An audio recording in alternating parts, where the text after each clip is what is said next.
Hello, everyone. I'm Matthew Allen, and welcome back to What a Book here on Fansly. Today we continue in Hanging Chads. Chapter 10 Cherry Bomb.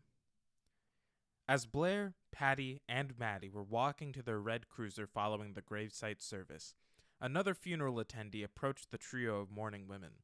Maddie immediately felt a chill run down her spine and a shot of fearful adrenaline as she thought, "Oh fuck! The duffel bag is still in the trunk. Just be cool. Just be cool. Just be cool." Detective Simmons spoke to the ladies in his most sincere voice. "Ladies, once again, I am so sorry for your loss. It's a loss for all of us in this town. Joe did more for us all than a lot of people realize." Blair gave the detective a knowing nod before saying, "Thank you, officer, for your kind words and for attending today and last night. Your presence was reassuring."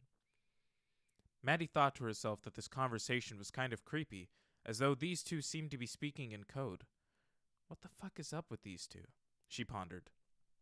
"Well, I know nothing can bring Joe back, but at least you won't have to go through the stress of a trial for the dirtbag that did this," the nearly retired 53-year veteran of the force continued. What do you mean, detective?" Maddie inquired demurely. Donning his official voice, Detective Simmons began explaining. "Well, it hasn't hit the news yet. We wanted to keep this under wraps until after the funeral, just out of respect for all of you. But that guy was in a car accident last night. He drove his car right into a light pole. The entire front end was smashed all the way into the cabin, and his head was planted into the pole. I've never seen anything like it. A light pole with the back of a head of hair sticking out of it. He died on impact. Strangest thing, though. The impact must have caused his brake lines to be cut somehow, and his accelerator was stuck." He then looked right at Maddie. He knew her reputation in high school for hijinks and that she was always suspected of what had happened to the local track star. But there was never any proof, and she was Joe's niece, so the investigation as to the identity of the perpetrator was perfunctory at best. Maddie looked directly into the eyes of the detective as he spoke to her with her eyebrows raised and bottom lip slightly puckered out so as to appear as innocent as possible. "Well, this guy had a long list of enemies. You folks were just the most recent, and I know where you all were last night. I saw you all at the visitation myself, so my guess is that this one's gonna go cold pretty quickly. Besides, there's not much appetite for finding the killer of the man who murdered a local hero. So you all rest as easy as you can, all right?" As the detective walked away from the three relieved women, Patty said to Blair, "God damn it, Blair, this shit's gotta end." Blair looked at her niece, the nervous sweat beginning to dry on her brow, and smiled. "I have no idea what you're talking about, Patty." "Oh, fuck it," an exasperated Patty exclaimed. "Let's blow off the reception and go to the diner. You know that's where Joe would have gone after a shit day like this." "Fuck yeah," Maddie excitedly exclaimed. "I'll call Sam and the girls and have them meet us there. Oh, shit. What will I order?" Jules drew the proverbial short straw and was seated next to Maddie at the diner. She thought that her meal might be shielded due to Maddie being distracted by her former co-workers coming up to her with joyful greetings and mournful hugs while discussing an upcoming sandwich that the diner would begin to feature. The Joe Argento would be a grilled roast beef and provolone on pumpernickel topped with fresh tomato slices and homemade creamy Italian dressing. Everyone at the table ordered one except for Jules. She foolishly ordered herself a patty melt. As she didn't care for roast beef, she thought that the grilled hamburger on pumpernickel would suffice as a tribute and be close enough to the Joe Argento so as to ward off Maddie's provocative advances toward her lunch. She was mistaken. Thinking it too harsh to stab Maddie with a fork at this time, she simply slapped Maddie's invading hand and said, "Keep your fucking hands off of my food." Grins and chuckles were evident around the table as Maddie retorted in a childlike voice while looking down at her injured hand. "Geez, it's just a bite of a sandwich and I'm in mourning, Some friend you are." Jules let out an exasperated sigh, looked up at the ceiling, and said, "Fine, but just one bite and just this one time. Any other time and I'll fuck you up." Maddie gleefully took the half sandwich off Jules' plate, tore off the top, squirted a healthy glob of mustard, replaced the top, and took a huge bite. Jules, who also despised mustard, just shook her head as she said, "You are such a fucking bitch." A muffled retort of "takes one to know one" came from Maddie's bulging face that displayed an ornery smile and puffed out cheeks that resembled a chipmunk collecting nuts. Everyone in the household was exhausted physically, emotionally, and spiritually that evening and collapsed into their respective beds by 9 p.m., except for one dark silhouette sitting alone beside the fire pit eating butter ripple ice cream while watching the contents of a discarded garbage bag burn to ashes. Looking out at the lone figure from her bedroom window, her niece's emerald eyes mirroring the dancing flames, Blair thought, well, it's not the first time the pit has been used for that. And it won't be the last. As the plane glided closer to New York and away from her familial support system, a deep depression was beginning to take hold of Maddie. By the time the plane landed, she was filled with internal despair. She felt as though she had no control over her life following the takeover of her nation's decency, the betrayal by her best friend, and the tragic loss of her spiritual anchor. She was a rudderless ship in the eye of a storm and felt powerless to find a direction to steer herself, choosing instead to emotionally list helplessly as hurtful waves of torment battered her soul. Maddie outwardly was able to put on the act of holding everything together. She had had years of experience of keeping personal tragedy hidden behind her charming smile, offbeat sense of humor, and boisterous laugh. But internally she was a tortured soul whose outlook seemed hopeless. And, as with most people who suffer from clinical depression, Maddie began to self-medicate. By day, she was an efficient manager of a thriving bookstore, helpful neighbor, and loyal friend.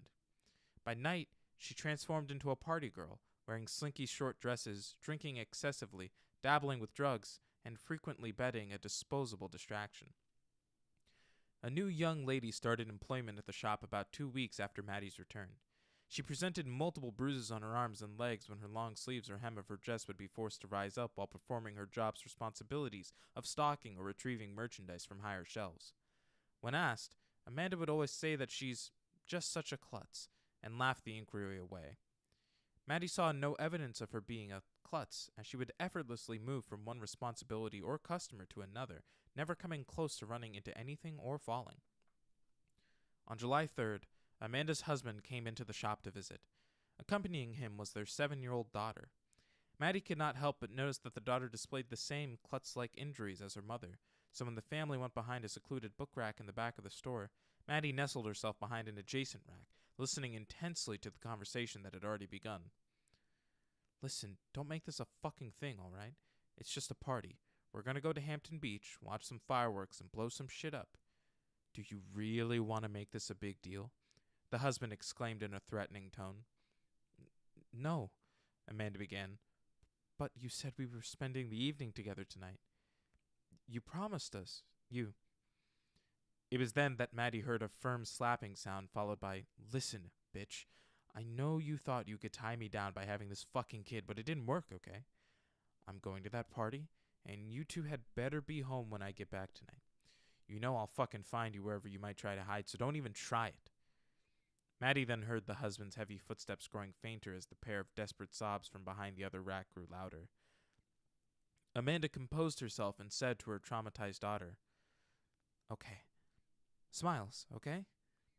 Listen, I've got to work, but maybe I can have you look at books in the children's section until I get off, okay? Yes, Mama, came the daughter's defeated reply. The pair left and returned to the front of the store. Maddie slipped through the locked file room that was in the back middle of the store and was at the front counter seconds before the pair arrived. Upon seeing her boss, Amanda apologetically said, Maddie, something came up with my husband and I don't have anywhere for her to go until the end of my shift, so, that's okay, Maddie enthusiastically exclaimed. I'll tell you what, sweetie. I have a TV and DVD player in my office. Why don't you go pick out a movie and you can watch it in there until your mom can take you home, all right? Thank you, the little girl said with a forced smile upon her face that was all too familiar for Maddie. As Maddie was leaving for the evening, a coworker said, Hey, Maddie, big plans tonight? Maddie, not breaking stride, replied in a deep, determined voice, I got a party to go to. Really looking forward to it. Hampton Beach was a place where Maddie and her friends frequented often, especially during college. They had found a little alcove that was surrounded by rocks that they could drink and cavort at without the prying eyes of the cops or unwanted advances of muscle-ripped Romeos. The one drawback to the area is that the tide would come into this alcove earlier than the rest of the beach, which would cut the evening a bit short. The final feature went from being a liability to an asset on this particular evening. Maddie placed her prepared duffel bag in the alcove along with a beach blanket and a six-pack. In the bag, she had assembled everything that she needed for her evening's festivities. The contents of the bag would become a staple for Maddie that she would have available from that evening on, just in case a Chad reared its ugly head. Change of baggy dark clothes, shoes, 2 sizes too large, garbage bags, smelling salt, nightstick, pepper spray, Ziplocs, burner phone, wig, ball cap, sunglasses, scalpel, hunting knives, sleeping pills, body wash, binoculars, multiple types of gloves, hairnets, and the ever-popular duct tape. There were 3 more items in the bag this evening, just for this special occasion. Bands of revelers with their explosive entertainment and coolers of libations in tow began arriving at various points on the beach. Maddie crouched in the shadows of the rocks and through her binoculars scanned the various groups for her unsuspecting prey. She found him about 50 yards down the beach with a group of about 12 other people. He began drinking as soon as the cooler was placed in the sand. She made her way to an area about 20 yards away from the party and stopped behind a tall stretch of beach grass. The sun began to set, and the celebratory explosions began to light up the darkening sky. Maddie just waited. She did not have to wait long. After about 20 minutes, the husband went to the grassy area only about 10 yards from where Maddie was lurking. He let out an audible whoo as he relieved himself. He zipped his pants and turned back toward the direction of his party only to be met with a petite young lady walking toward him. She was barefoot, wearing Daisy Duke denim shorts and a tight red tank top. "So is pissin' the only thing that cock is good for?" she inquired, wearing a lascivious smile. "Fuck no," the man replied. "Yeah? I'm feeling a little frisky tonight. You want to show me some real fireworks?" Maddie brazenly asked. "I found a quiet little spot just a little way down the beach. I've got beer, a blanket, and me. Want to play?" The slightly intoxicated husband arrogantly didn't think twice about the offer and assertively said, "Fuck yeah, baby. Let's go." The dark pair sauntered 30 yards down the sandy trail and disappeared behind a large grouping of rocks as an exploding kaleidoscope of colors showered down upon the gathered crowd. Upon reaching their destination, the man grabbed Maddie and began to aggressively kiss and grope her. "Whoa, whoa, whoa, slow down, Tiger," Maddie said as she nudged the man away from her, still smiling. "I'm up for it and everything, but I'm not into sand in my ass, so be a dear and spread the blanket out first, okay?" The man begrudgingly took the blanket, unfolded it, and bent over to lay it upon the ground. The next image he saw was a smiling Maddie, her maniacal green eyes being illuminated by a detonating red Roman candle. She had smelling salts under his nose in her left hand and a wooden nightstick in the other. And he couldn't move. Not a muscle. His hands were bound behind his back and his feet were bound together. He felt several objects in his mouth which he attempted to push out with his tongue, but his mouth had been secured shut in a vice-like grip by multiple layers of duct tape being applied from over his head to under his chin. He began struggling against the ziplocs that bound him while expressing muffled cries of desperation. "Hey, hey, hey," Maddie began in a gently reassuring voice. "It's going to be okay. I just want to talk to you a bit about statistics. Then this will all be over, so just chillax, okay?" He quit struggling and stared at Maddie with confused and fear-filled eyes. Before beginning, Maddie surveyed the scene to make sure she was prepared to make her hasty exit. The garbage bag was at the ready, as were her change of baggy black clothes and a hunting knife. Everything that was not needed at this point had been packed back into the duffel bag and secured under a rock overhang on the other side of the alcove so as to avoid becoming contaminated. "Yep, let's get started," Maddie stated as she turned back toward the quivering, disoriented man. "Did you know," Maddie began as though she were beginning an academic lecture while waving the nightstick like a baton, "that about 10 million people are victims of domestic violence every year, and that 25% of women are victims of this abuse at some point in their lives? Did you know that, Chad? Did you know that over 4 million children are identified as victims of abuse each year? 4 fucking million. And that's just the ones that we know about. That's a lot of people who are put through physical and emotional trauma, Chad.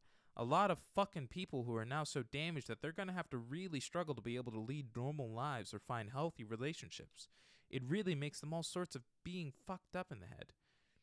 Maddie then crouched right in front of the man with macabre illuminations and shadows fluttering about her face as the booming explosions continued. "I've always wondered what would drive a man to beat on a woman or child. Or pet, for that matter. I've really thought about that. And do you know what I came up with, Chad? I came to the realization that her face immediately transformed from bemusement to stone-cold determination before continuing. I don't give a fuck. There are no reasons to beat on another person, especially someone who's much smaller or physically weaker. I don't give a fuck what your reasons are or why you get off beating your sweet wife or that adorable little girl. Daddy didn't love you enough? Wah, see a fucking therapist. Bad day at work? Wah, get another fucking job. Self-image problems? Wah, put down the potato chips and hit the fucking gym. Low self-esteem? Wah, put down the fucking video games and go do something with your life. There are no reasons and there are no excuses for your adding to these horrible statistics. I've looked into the eyes of your wife and child, and do you know what I saw? Hopelessness and fear. No one should have to live with that. Fucking no one. So, since you're really into adding to statistics, I thought I'd do you a favor and volunteer your name to a statistic. I'm just not sure which statistic it will be.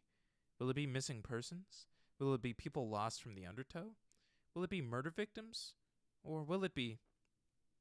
Struggling to fit her slight hand into the constricted denim, Maddie pulled out a lighter and showed it to the cowering man, the sweat pouring down his face, the only motion his bound body could perform. Fireworks casualty, Maddie concluded. Her maniacal grin returned as she lit the fuses of 2 sarin-wrapped M80s and 1 cherry bomb, mainly as a tribute to ice cream sundaes, that were lodged in the man's mouth. Maddie got up and quickly ran to the edge of the surf, giggling in anticipation. She turned around to see the man desperately failing his head as the glimmer of sparks drew precariously closer to their finality. Then, boom! An explosion was added to the chorus of explosions from the nearby parties. Brain, flesh, blood, and bone particles rained down upon the alcove like gooey confetti in a demented ticker-tape parade. Whoa! Maddie excitedly exclaimed, though her continued laughter as she jumped with joy and clapped her hands. That was fucking awesome. Best fucking 4th ever. Maddie went over to the fresh corpse. The jaw and top of the head had been completely blown off and decimated. She removed the zip ties and the traces of remaining duct tape with the knife and tossed them into the garbage bag. She dumped into the surf to wash away the Chad's remnants, removed the wet clothes, put them into the garbage bag, and changed into the baggy black clothing. She put on the black ball cap, looked down, and became royally pissed. God damn that motherfucker, Maddie exclaimed. He got his brains and shit all over the beer. God, now I'm getting wet again, she lamented as she rinsed the 6-pack off in the rising surf. As she approached the bookstore on July 5th, the Brooklyn Sanitation Department was removing the refuse on the block as normally scheduled. A large dumpster was lifted and dumped into the back of the impressive truck, its contents becoming smashed. Maddie stood and watched for a moment as a familiar-looking garbage bag was deposited. She turned and began to head toward her work. Upon her entry into the store, her coworker inquired, "How was your party the other night?" Maddie dryly responded, "Didn't go. Thought all the loud noise would give me a headache, so I just stayed home and did some research. Hung with my friend Christy and her kids last night, though. Did sparklers and shit. Ate some of Jason's grilled burgers and hot dogs. Christy's potato salad didn't have enough mustard, but was edible with enough salt. You know, typical 4th shit." Amanda filed a missing person report on the same day. A look of worry covered her face as she expressed her concern about her husband's whereabouts. Maddie listened graciously while holding her trembling hand. The following Monday, Amanda came into the shop wearing a bit more makeup than usual and a considerably shorter dress. Her daughter was holding her hand. The adorably freckled face could not hide her ease as she heard her mother explain to Maddie, "Hey, I'm going to have to be a bit late this morning. I'm really sorry, but I have to fill out some papers at her new daycare. You see," she began explaining what Maddie had already learned. "Well, they found him. Or parts of him. He apparently got drunk and got swept up in the tide and got eaten by the fish, or whatever." "I'm so sorry," Maddie replied as sincerely as she could muster. Amanda looked at Maddie with piercing eyes and said, "Yeah, well, I told him not to go to that party. When will men ever learn?" She then turned to leave before abruptly rotating back, handing Maddie a CD and said, "Do you think we could play this over the system today? I especially like track 5. "Sure. Why not?" Maddie agreed as she looked at the chick's album Fly. She turned the disc over and read that track 5 was Goodbye, Earl. Chapter 11. Ashes to Ashes. It was December 5th, 2018, and Jules and Sam were teetering in the corner of the hospital waiting room, slightly buzzed from the wine that they had snuck in to consume while they awaited the birth of Christie's latest addition to her and Jason's brood. "Come on, Maddie, quit your pouting, get your ass over here and have a drink with us," Sam ordered to the black-clad figure sitting on the opposite side of the room. Her black hood was up over her sunken head. She was more consumed with feelings of shame and rage at this moment than celebratory for Christie and her family. It had been exactly 2 weeks since she was last in this hospital, but for a drastically different reason. She once again reflected on her mistakes from the past year and a half that had threatened her relationship with her best friends, her family, and her very life. Her depression had caused her to bottom out in her social life, and she began engaging in risky behavior that increased as time went on as she searched for a more impactful high to drown in. Almost every evening, except for Mondays, which became widely known as her night to stay in to read or to do research, she was out at the clubs. Even her sacred Wednesday evenings became an obligatory appearance with her friends before jetting off to the next party. Her drinking had become excessive, as she had begun dabbling in drugs. Maddie had shunned anything stronger than the occasional hit of pot out of fear of becoming addicted. She understood how obsessive her personality could be and that even the slight dabbling with hard drugs may send her down the rabbit hole of lifelong addiction. That hole was beginning to be dug. And then there was the men. Almost every evening there was a new, disposable male distraction to play with. Sam and Jules enjoyed playing around, but Maddie was taking it to a whole new level. She was usually intoxicated at the time of these hookups, so was vulnerable to any type of sexual or physical abuse. She had always had a strict rule about becoming involved in any way with married men, but adherence to this rule evaporated as the white lines in the ladies' room became more prevalent. She was searching for anything or anyone that could momentarily shield her from the intense feelings of loss that were consuming her, and what those distractions were became less and less important. Maddie met a young man in a run-down, seedy bar on the extreme south side of her neighborhood in early November. He was 22, 8 years her junior, which was a change of pace for her. She was dark and sullen. He had endless grievances against the people and societal systems in our world, and Maddie felt an instant kinship with him. He reflected her own darkened outlook on life and society. Around him, she thought, she could drop whatever prescribed act that was required by any particular social scene and just be her own morose self. He was also a junkie. He was renting a room in a shoddy flophouse that he paid for through same-sex favors to the landlord and his associates. He was a self-described artist but had no real talent to speak of, so he had no legitimate prospects when he moved to the heart of the city away from his upper-middle class and quite privileged suburban upbringing. He thought of himself as a rebel and as one of the few people in the world who could see the truth behind corporate and political greed. Through her pain-staked eyes, Maddie initially saw him as a modern-day prophet. The rest of the world, or at least those that noticed him, saw him for what he was. He was an insignificant, spoiled brat, rich kid who thought he was something important but gave no effort to try to accomplish anything. He was a user, not only of smack, but of people, and instead of applying himself, he quickly retreated into the constant cycle of hustling people in order to obtain his next high. And one of the best ways to use people is to get them hooked on him and his injected venom. In him, Maddie saw a visionary.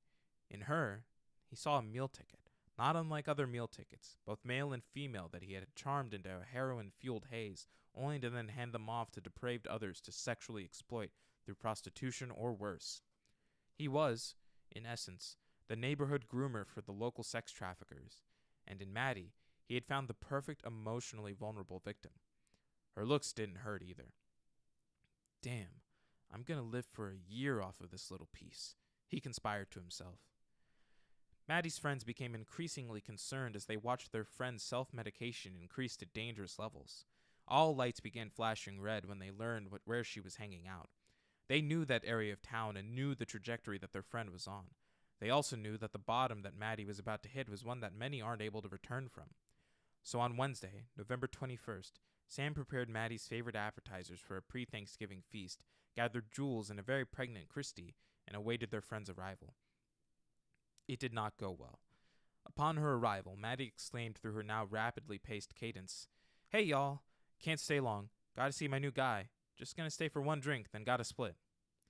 Sam countered with, "Come on, Maddie. Look, I made those fried pizza things you love. Just hang with us for a bit, okay?" "Nope, not hungry, but thanks for the effort. Where's the gin?" Maddie retorted. Sam, never one to be known for her patience, quickly became irritated and ordered, "Maddie, sit down." It went downhill from there. "What the fuck, bitch? I'm not your fucking kid, alright?" Maddie incredulously stated. "Listen, Maddie," Jules chimed in, trying to salvage this rescue mission. "We're just worried about you. We know where you've been hanging out and what you've been up to. We just think that maybe you should get some professional help, before this shit gets really bad. I mean, what would your Uncle Joe say?" Jules knew that this last line was a mistake before it exited her lips. "Don't you fucking ever," Maddie began, her voice rising into a rapid-fire cadence. "What would Uncle Joe say? I think he'd say that I'm doing fine. Yeah, that I'm finally hitting my groove and I'm finally happy. That he's glad that I've met someone who sees the world as it actually is, not how you bitches see it from inside your own asses. What the fuck am I doing that's so different, huh? You all party. You two fuck anything that moves. And you, Christy, with your perfect little family. Yeah, I bet Jason has all kinds of fucked up secrets that you don't know about. I bet he's banging his secretary even as we speak. But you wouldn't see that in your perfect little world, raising your perfect little kids." Maddie's jealousy of her friend was laid bare. Christy looked up at Maddie with tears beginning to form and said, "Why would you say that to me? What have I done to make you say such a hurtful thing?" Christy's emotional plea momentarily broke through Maddie's cocaine-fueled fog. She felt a brief instant of remorse before realizing that she didn't want to feel that or anything ever again. "You know what? Fuck this," Maddie said in conclusion. "Do me a favor and just disappear like that other bitch did. I don't need you dragging me down." There was the harsh slam of the heavy wooden door, and the scene was over. Or was it? "This isn't over," Sam bluntly stated as she regained her self-assurance and began barking orders. Maddie went to the cheap hotel that her man was at with the requested amount of heroin and required paraphernalia. "Yeah, babe, that's my girl," he said while laying on the stained mattress as Maddie entered the room. The wallpaper was shredded as cockroaches emerged from cracks in the wall. There was the stale scent of urine and sex, and Maddie didn't mind. She described the earlier confrontation with her friends as she unpacked her wares and undressed. "This is perfect," the opportunistic grifter thought to himself. "Yeah, babe. People like that just don't get it, Come on, let me turn you on. Let me show you the world as it really is." Maddie awoke the next day to the vision of Aunt Blair's solemnly stern expression. "Where am I? What's going on? Why am I restrained?" Maddie awkwardly blurted out. "Well, dear, you nearly died," Blair began. "I'm going to get a nurse to get you checked out and give you some time to orient yourself. Then, you and I are going to have a little chat." Maddie didn't care for the tone of that last remark. The doctor came in, checked Maddie out, and said flatly, "You're damn lucky to have the friends that you have. If they'd found you 10 minutes later, you would be dead right now. We need this bed, so we're discharging you in an hour. You'll be all right, I guess. I hope to never see you in here again, but I probably will. It's usually just a matter of time for you people." Under ordinary circumstances, Blair would have recoiled at anyone speaking to her beloved niece in such a manner and leapt to her defense. But today, all that was heard from the figure in the dark corner of the room was, "Thank you, doctor." "Oh, fuck, Aunt Blair, I'm so—" Maddie began before being abruptly cut off by the direct voice of visibly disappointed Blair. "No. It isn't going to be that easy. You're going to lay there, and you're going to listen to me. I want you to know what you have put us all through. I know that you don't want to feel anything anymore. I know that you've been through a lot these past 2 years, but so have I.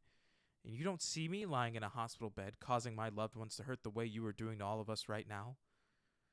Today, my dearest, you are going to feel again.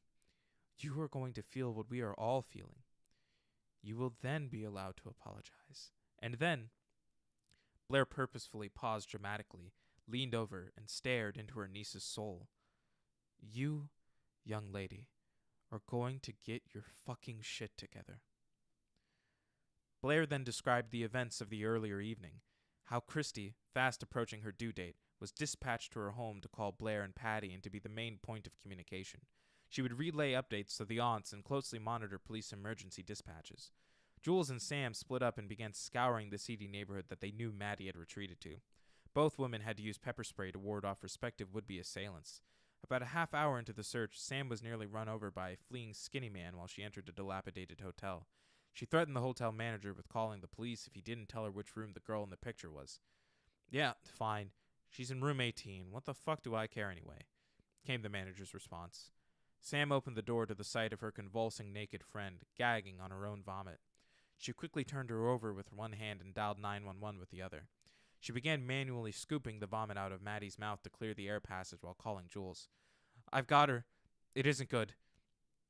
"I've called 911. Call Christy and get over here," Sam frantically stated. The police and paramedics arrived and immediately administered naloxone to the obliviously overdosed woman. They put her on a stretcher and rushed her to the hospital as the dazed faces of Sam and Jules looked on.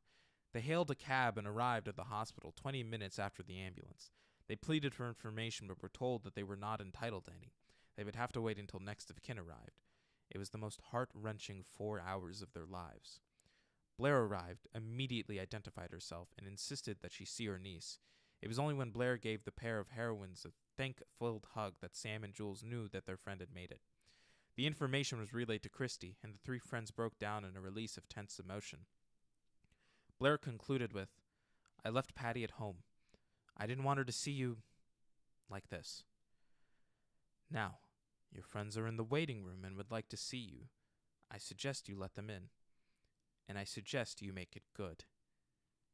Maddie just slowly nodded, tears streaming down her face as she watched her aunt depart. A very similar scene was played out as Blair made Sam, Jules, and Christy repeat the exact same story, but from their perspective and through their own emotional trauma. This was the intervention that the ladies had hoped for the previous night. They were filled with regret that its success had to come at such a traumatic price. Christy was the final woman to speak. Her final line to Maddie was, "I forgive you for what you said to me because I love you. But if you ever say something like that about my husband or family again, our friendship is over. Do you understand?" Maddie looked up at the four sober faces standing around her. She had always taken great pride in her personal strength and her ability to use that strength to protect others. But when the chips were down, she folded. She realized that it was the strength and support of these women that had sustained her, and not the other way around. She timidly bowed her head in reverence to these models of feminine power and said, "I don't know how, but I'm going to make this up to each one of you. I don't have the words to express how ashamed I feel right now, or how grateful I am to have you all in my life. My life that I nearly ended by my stupidity and immaturity. And I'm so sorry that I've ruined everybody's holiday. But this year, I truly understand the meaning of Thanksgiving because I am so thankful to all of you for saving my life. I can never fully repay you, but I'll do everything that I can to be the best friend and niece that I can be. That's my promise to you." "We're gonna hold you to that, bitch," Jules callously responded. "Now, put on these clean clothes and let's get you out of here. Oh, by the way, I called your work and gave your boss some bullshit excuse as to why you're not there today. You're welcome. Again." 2 weeks later, Maddie found herself in the same hospital with the same friends and remembered her promise to them. She took her hood off her head and looked at her two giggling companions. "Yeah, okay, enough of the pity party shit. Let me have a swig of that wine." Jason came into the waiting room a short while later with the same proud expression that he had carried 2 years prior. "It's a girl," he exclaimed as the three friends enveloped him in a congratulatory embrace. "Jesus, Christy's one lucky bitch. He really is a nice guy," Maddie thought as she collected her things, including a black duffel bag. "Hey, where are you going?" Sam inquired with a concerned expression. "Listen, I'm okay. I just have something that I need to take care of, okay? I'll talk to you all tomorrow." As Maddie walked along the downtrodden side streets of the neighborhood that had nearly terminated her, she thought about people who carried the horrendous affliction of substance abuse, especially opioids. There were millions of people who had gotten hooked on that shit, many of whom were innocent surgery patients who had been duped by Dr. Feelgoods, who traded their Hippocratic oath in for kickbacks from some pharmaceutical companies, who put profit above the common welfare of society. It was as disgusting as it was predictable. Not every addict is to blame for their plight, she thought, but every Chad is responsible for the havoc that they unleash upon others.